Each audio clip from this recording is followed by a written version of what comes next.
ఓం సాయిరామ్. సమర్థ సద్గురు సాయినాథ్ మహారాజ్కి జై. మన సాయి భక్తులందరికీ నమస్తే అండి. అందరు ఎలా ఉన్నారు, ఏం చేస్తున్నారండి? ఈరోజు వీడియోలోకి వెళ్లే ముందు బాబా గారి ఆశీస్సులు మీ అందరికీ దొరకాలని మనస్ఫూర్తిగా కోరుకుంటున్నాను.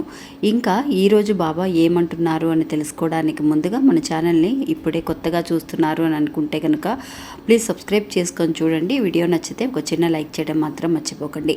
ఇంకా వీడియోలోకి వెళదామండి. అంటే బాబా ఏమంటున్నారు, ఈరోజు బాబా ఇచ్చే సందేశం ఏంటి అని అంటే, బిడ్డ నువ్వు ఎక్కువగా ఆలోచించకు తల్లి. నువ్వు ఆలోచించడం వల్ల ప్రశాంతత అనేది కోల్పోయి నేను నీకు చూపించే అద్భుతాలు కూడా నీ కంటికి కనిపించకుండా ఉండడం వల్ల బాబా నాకు ఏమీ సహాయం చేయడం లేదని చాలా నిరాశతో నువ్వు బాధపడుతూ ఉన్నావు అని చెప్పి ఈరోజు ఒక మంచి సందేశాన్ని తెలియజేస్తున్నారండి.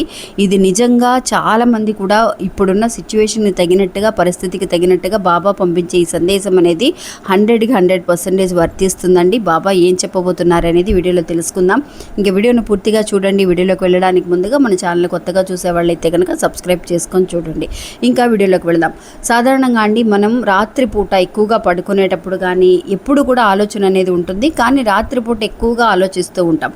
మనం ఏదైనా ఒక చిన్న విషయం ఏదైనా జరిగిందనుకోండి, భయపడిపోతూ ఉంటాం. అయ్యో ఇలా జరుగుతుందేమో, అలా జరుగుతుందేమో అని భయపడిపోయి మనమే ఊహించేసుకొని 10 రకాలుగా ఆలోచిస్తూ ఉంటాం. అది జరగబోయేది ఏంటో మనకు కరెక్ట్గా తెలియదు. అయినా సరే ఇలా జరుగుతుందేమో అని ఒక నెగిటివ్గా కొంచెం భయపడుతూ మనం ఉండడం వల్ల ఏమవుతుంది అని అంటే, జరగాల్సిన ఒక మంచి విషయం కూడా మన దాకా రాదంటండి. అంటే భయం అనేది ఒక నెగిటివ్ ఎనర్జీని తీసుకొస్తుంది మనకి. ఎప్పుడు కూడా అలా భయం ఉండడం వల్ల బయట వాళ్ళు చెబుతూ ఉంటారు, మన అమ్మ వాళ్ళే చెబుతూ ఉంటారు, అయిన వాళ్ళు చెబుతూ ఉంటారు, అబ్బా అలా అంతే ఏం జరగదులేమ్మా, నువ్వు అంత దూరం ఆలోచించకు, ఏమి భయపడకు, చిన్న చిన్న విషయానికి ఎందుకు అలా ఆలోచిస్తున్నావు అని చెప్పినా కూడా మన మైండ్ తిరిగి అక్కడికే వెళుతుందండి. అయ్యో ఇలా జరిగిపోతుందేమో అని అనడానికి మీకు ఒక చిన్న కథ తెలియజేస్తానండి. అలా మనం ఎక్కువగా ఆలోచించడం వల్ల మనకి ఓవర్ థింకింగ్ అని అంటాం కదా, మన 10 రకాలుగా ఆలోచించడం వల్ల మైండ్ అనేది అస్సలు పనిచేయదండి. మనకి ఫాస్ట్గా ఏదైనా పని చేయాలి అని అన్నా కూడా కొంచెం మనకి సోంబేరితనంగా ఉంటుంది,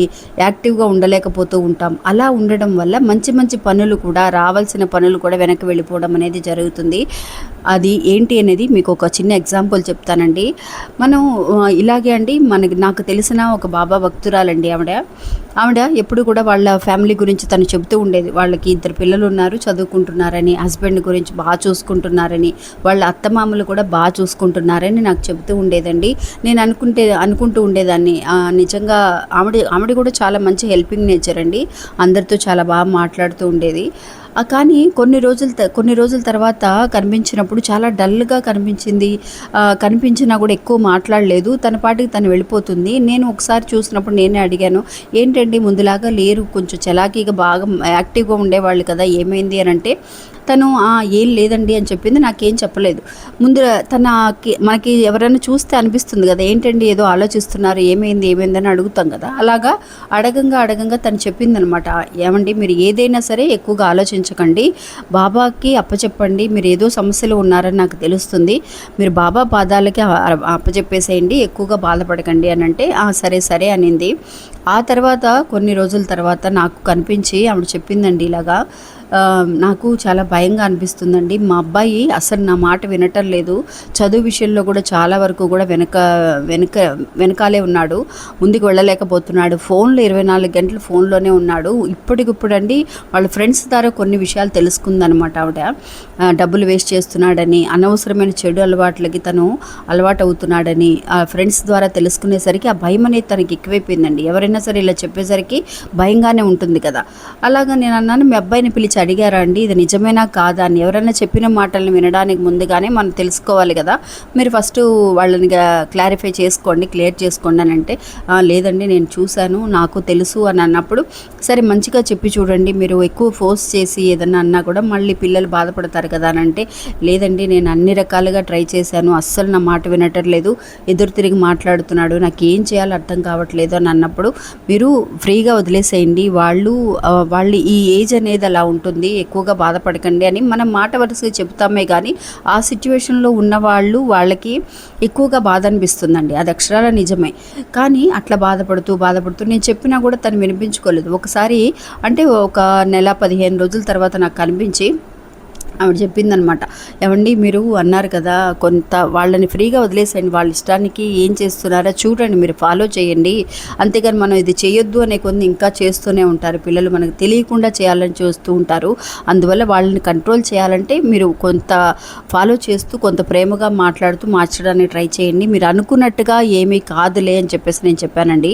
నిజంగా అండి, బాబా మనతో ఉన్నారు అనడానికి మనం మాట్లాడుకునే ప్రతి మాట కూడా ఆయనకి వినిపిస్తుంది అనేది అక్షరాలు నిజమండి. ఆవిడ అదే అనింది, అక్క ఆ రోజు మీతో మాట్లాడి వెళ్ళిన తర్వాత నాకు బాబానే నాతో చెప్పినట్టు అనిపించింది, అంత పెద్దగా బాధపడాల్సిన అవసరం ఏం లేదమ్మా, ఈ ఏజ్ అలాంటిది కదా అని అన్నారు కదా, అది అక్షరాల నిజమక్క.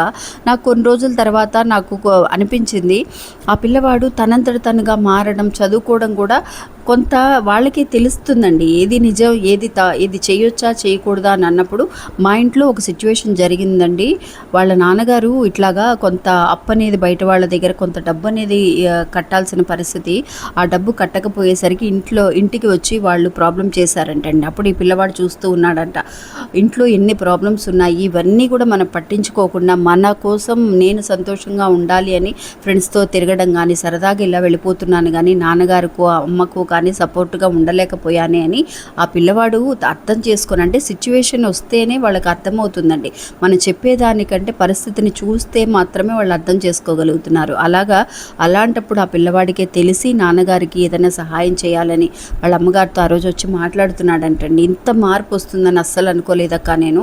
సడన్గా నాకు బాధ అనేది చాలా తగ్గింది. ఈ విషయం తనతో చెప్పడానికి ఆ పిల్లవాడు ఎన్నో రోజుల నుంచి ఎదురు చూస్తున్నాడంటండి. అయినా సరే తనకేంటంటే ఒక భయం అనేది, అంటే ఆలోచన అనేది ఎక్కువైపోవడం వల్ల బాబా చేసే అద్భుతాలు అనేవి తన కంటికి కనిపించలేదు. పిల్లవాడు మారుతున్నాడని, పిల్లవాడు తనతో మాట్లాడడానికి ప్రయత్నిస్తున్నాడని కూడా తను ఆలోచించలేకపోయాను అని చెప్పి తను బాధపడిందండి. అందుకని నాకు అంటే మనకి ఎదురుగుండా జరిగే పరిస్థితులనే మీకు అందరికీ కూడా తెలియజేస్తున్నాను. అందువల్ల ఎక్కువగా బాధపడకండి, ఏ విషయాన్ని ఎక్కువగా ఆలోచించకండి అని చెప్పి బాబా ఈరోజు మనకు తెలియజేస్తున్నారు. ఇది అవునా కాదా అనే విషయాన్ని నాకు కమెంట్స్లో తెలియచేయండి. మళ్ళీ మంచి గోల్డ్ మళ్ళీ కలుస్తాను. అంతవరకు సెలవు. నమస్తే. సాయిరామ్.